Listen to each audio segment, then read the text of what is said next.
Tú eres el Mesías, el Hijo de Dios vivo.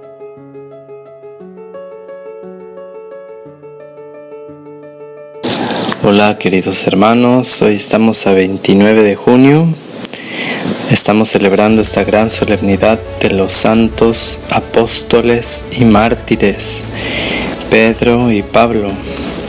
Vamos a escuchar este Evangelio de San Mateo, capítulo 16, versículos del 13 al 19. Escuchemos. Del Santo Evangelio según San Mateo. Gloria a ti, Señor. En aquel tiempo, cuando llegó Jesús a la región de Cesarea de Filipo, hizo esta pregunta a sus discípulos: ¿Quién dice la gente que es el Hijo del Hombre?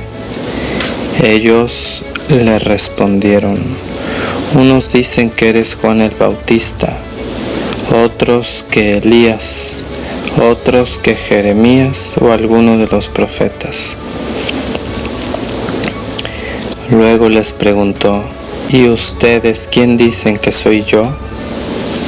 Simón Pedro tomó la palabra y le dijo: Tú eres el Mesías, el Hijo de Dios vivo.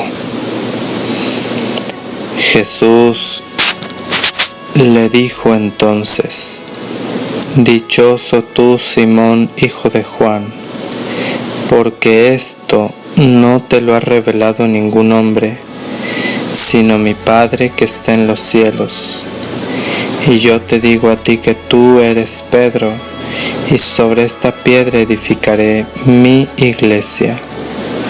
Los poderes del infierno no prevalecerán sobre ella.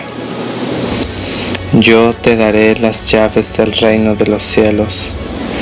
Todo lo que ates en la tierra quedará atado en el cielo, y todo lo que desates en la tierra quedará desatado en el cielo.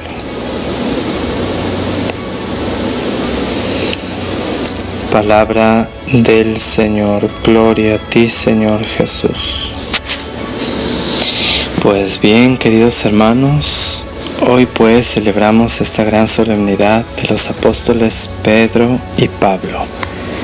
Aquí vemos cómo Jesús en este Evangelio primero les hace a los discípulos, apóstoles, la pregunta: ¿quién dice la gente que es el Hijo del Hombre? O sea, ¿quién dice la gente que soy yo?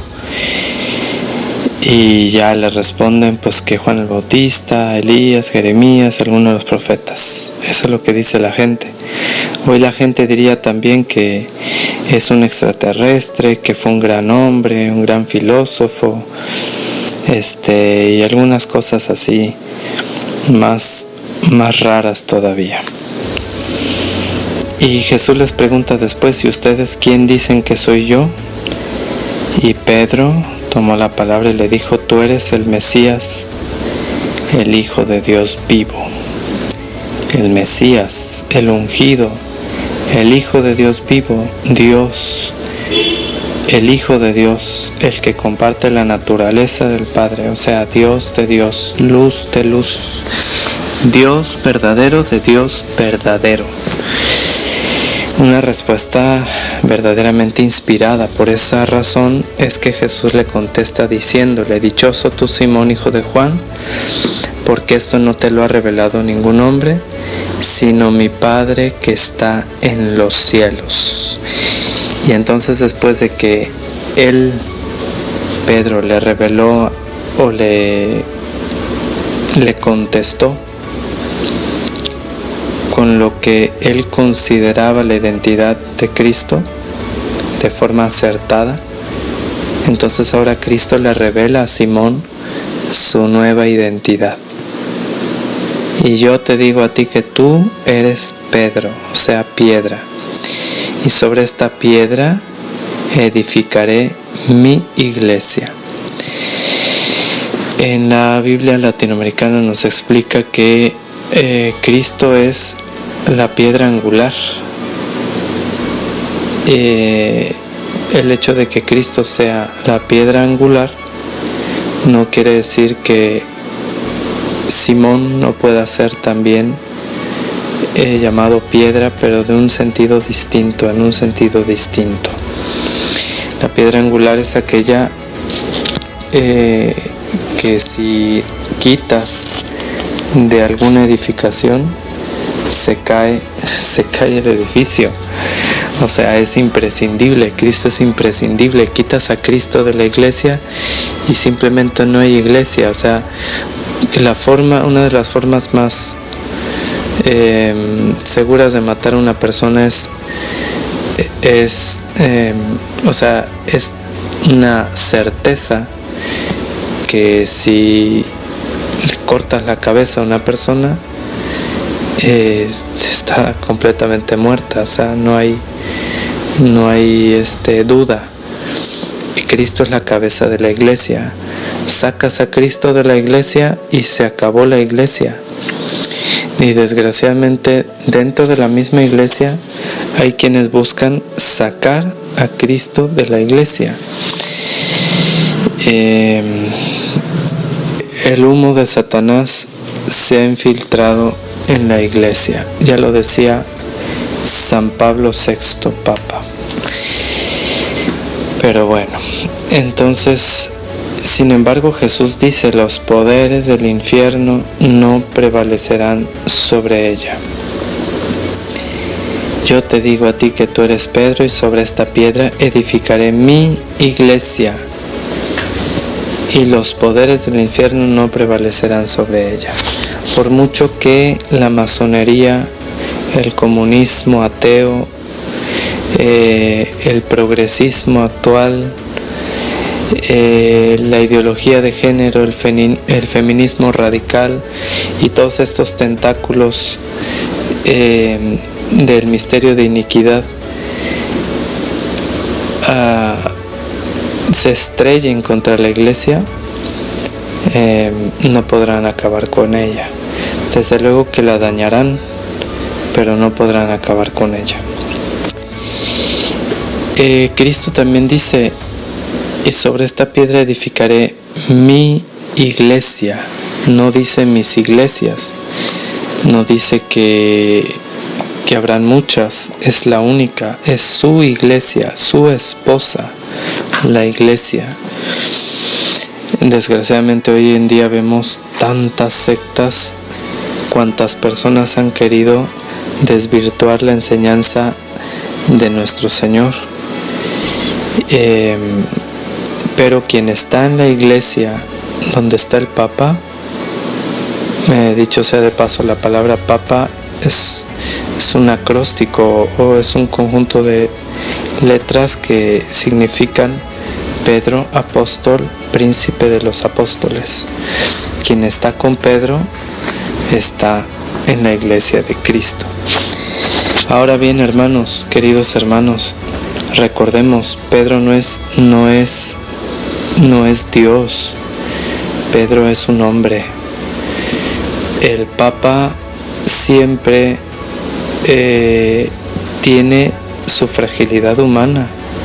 Desde luego que tiene una asistencia especialísima de Dios y de los santos ángeles y de los santos y santas del cielo. Y nuestra oración, desde luego que la iglesia debemos orar por el Papa en todos los siglos, pero el Papa nunca ha sido perfecto, infalible en la cuestión moral, y cuando enseña no oficialmente, porque puede tener una opinión personal que sea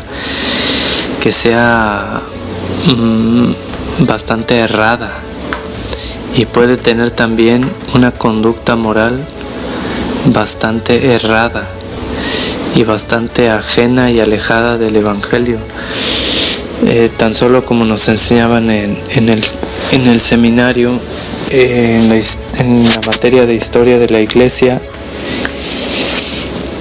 El padre José González Quintanar nos decía que existió el siglo X dentro de la historia de la Iglesia, conocido como el siglo oscuro de los papas, ¿no? Porque fue el siglo en el que más dejaron que desear, más los papas, o sea, llevaron una conducta bastante errada, ¿no? Bastante deplorable. Y bueno, desde el principio veamos, o sea, desde luego Pedro es santo, y es un gran santo, pero también tenía errores, y tal es el caso que así sucedió el Concilio de Jerusalén, cuando él quería imponerles a todos los neocristianos, a los que se hacían cristianos, quería imponerles pues a chaleco la circuncisión, siendo que eso pertenecía al judaísmo, ya no pertenecía eso al cristianismo, y además estaba dando como una atención preferencial a los judíos conversos al cristianismo.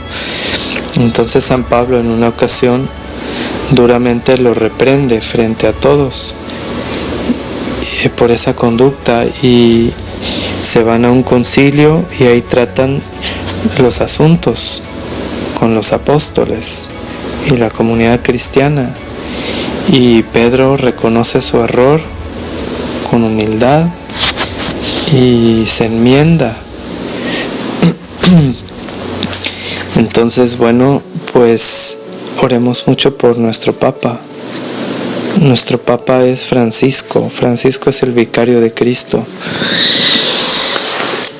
Y tenemos que orar mucho por él. No es infalible en su conducta y en sus opiniones personales. Puede también errar, por eso tenemos que orar por él. Pero también es cierto que Cristo le dio al Papa y a los apóstoles el poder de atar y desatar, que es ese poder para definir qué pertenece y qué no pertenece a la doctrina cristiana. Cuando se manifiestan oficialmente el magisterio de la Iglesia, ahí sí es infalible. Entonces, pues ese poder también se manifiesta atar y desatar en el perdón de los pecados que Cristo ha dado a los apóstoles, a Pedro y a los apóstoles, para bien de toda la Iglesia, para perdonar los pecados. Pues hoy, por intercesión de San Pedro y San Pablo, apóstoles, grandes santos, pidamos pues por el Papa Francisco y por todos los obispos del mundo entero, para que Dios se digne darles la gracia de la fidelidad a la verdad revelada por Cristo y al amor que Cristo merece de ellos. Cristo merece todo nuestro amor, nuestra fidelidad y nuestra adhesión, porque Él es nuestro Salvador, Él es nuestro Dios, Él es nuestro Señor. Adorado sea Jesucristo. Declaro que todo lo bueno que hay en mí, todo viene de Dios, y que todo lo malo que hay en mí, todo viene de mí. Suya es la gloria. Amén.